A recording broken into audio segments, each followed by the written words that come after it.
In a surprise announcement, President Trump says he's thinking about withdrawing U.S. troops from Syria. In his remarks, the commander-in-chief said, quote, "As far as Syria is concerned, our primary mission was getting rid of ISIS.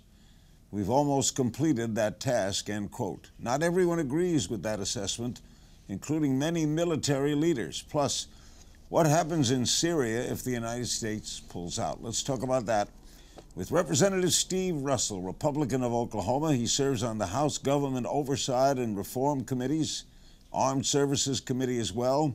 He is a decorated combat veteran and a retired Army Lieutenant Colonel.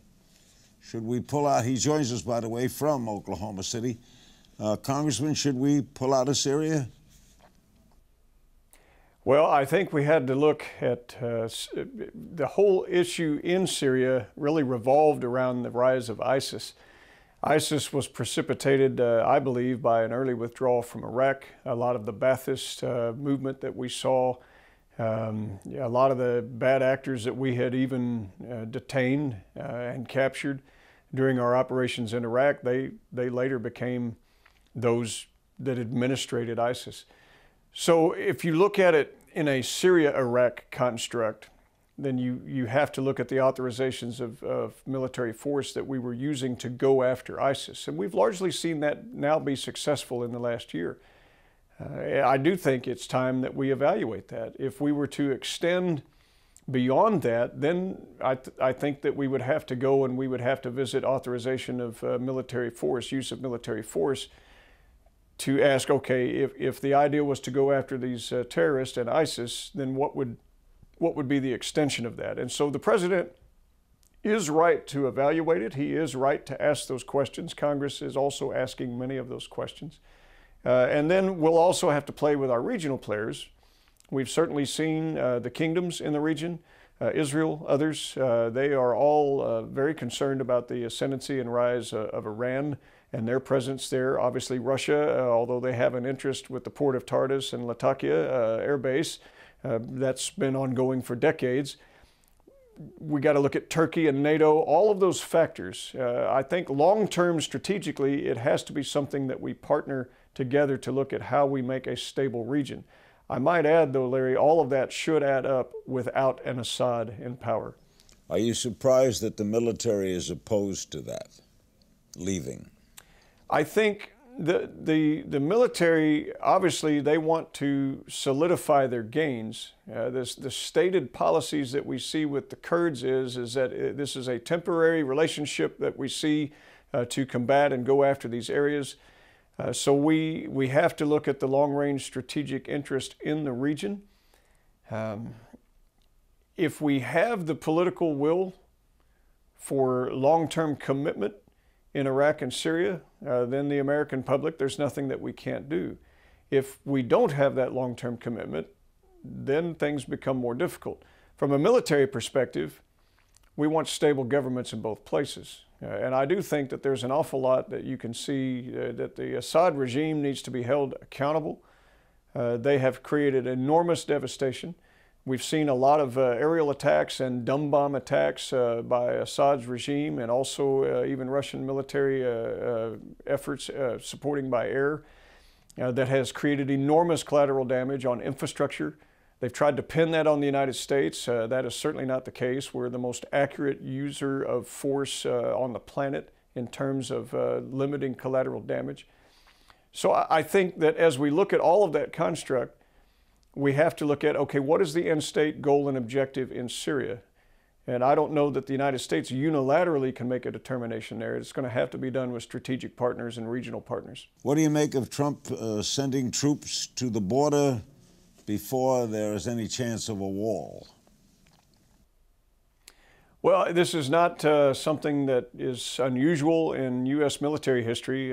We have sent troops to the border in 1914.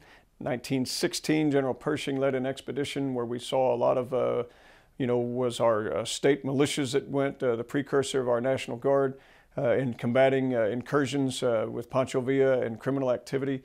We also in the 1980s saw in the war on drugs the formulation of Joint Task Force Bravo to combat the problems on our border using military resources. using a lot of different things. It is an external border. We have the right to defend it, and the President is well within his authority as Commander-in-Chief to do that. Last October, 4 U.S. soldiers were killed in an ambush in Nigeria. You traveled there to investigate that, as well as other terrorist activities in that region. What have we learned?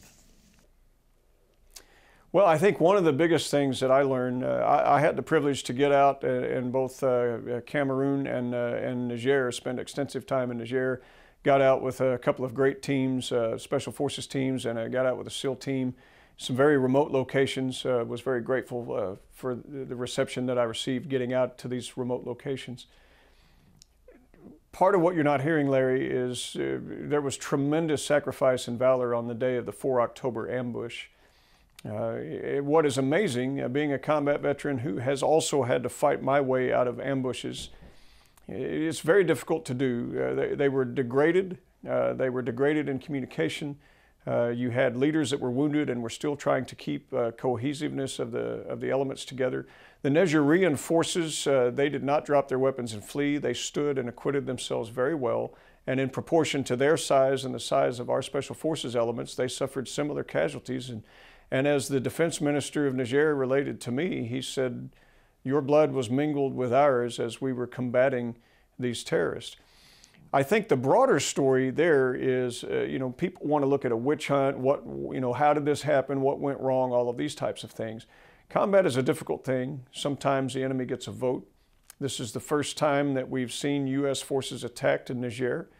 They weren't conducting any operations that were outside of the norm. It was not some massive failure or extended mission or any of that from our investigation or determination. Rather, what it looked like was in reaction to Al-Qaeda-based and other outside-based funded, really Arab terrorist-funded elements that had come into sub-Saharan Africa. As they were working in the northern part of Niger, they kind of shifted, did some initial attacks on some Nigerian outposts, had some success. There was a reaction to that, so those forces shifted to the west. I think examining the ambush, it looked like a chance contact. It looked like more of a target of opportunity where they had been infused with a little bit of new leadership and a little bit of zest, and they saw this American Nigerian patrol. It was a Nigerian patrol with U.S. forces accompanying, and they took it as a target of opportunity and attacked it. They should have been able to wipe it out, but because they acquitted themselves so well, the story that's not being told, they managed to survive and recover all 4 of the lost soldiers and all of the Nigerian lost soldiers. That's the story you're not hearing. On the domestic end, you've said that the Veterans Affairs Department is broken in capital letters. President Trump fired the Secretary, David Shulkin, and nominated the House physician, Ronnie Jackson, a Navy Rear Admiral. Is it going to work? I hope so. I do think that the President, he certainly has somebody that he trusts, that has a close personal relationship with him. That will be key. And in this case, the new Veterans Affairs Secretary will have a really good and thorough understanding given his background. I mean, he understands these types of issues.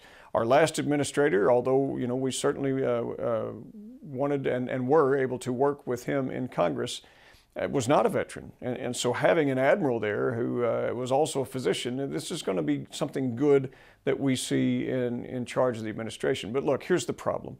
You've got a bloated infrastructure. First off, the VA does many things well. They, administrate our records. They do the GI Bill. They do a whole myriad of things with honors at burial and so many good things that take care of our veterans. Okay, let's set that aside now and talk the healthcare pieces. It's become a giant jobs program rife with bloat, waste, fraud, abuse in some cases. This is nothing new. The evidence is just mounting more and more. And yet I look at my own experiences, Larry, as a military retiree, fought the same wars, maybe, a couple of more actions than rather just, serving a time in war and coming home and qualifying for VA health care. If I can get care locally through the doctor of my choice with my TRICARE system, and I can do it with a copay, And I've experienced the same, if not more of the experiences than the veterans being treated with the VA, then why can't they have that same choice? They need to have that choice. They don't need to have these wait times. They don't need to have all of this stuff where we just have it as some, kind of self-fulfilling. It's the second largest bureaucracy in the federal government. And we have to look at it differently.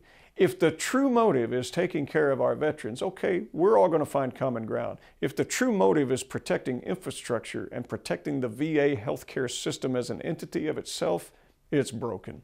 It doesn't need to be protected. It needs to be absolutely turned on its head. Congressman, thanks so much. I always appreciate talking with you. You bet, Larry. Thank you so much for having me on.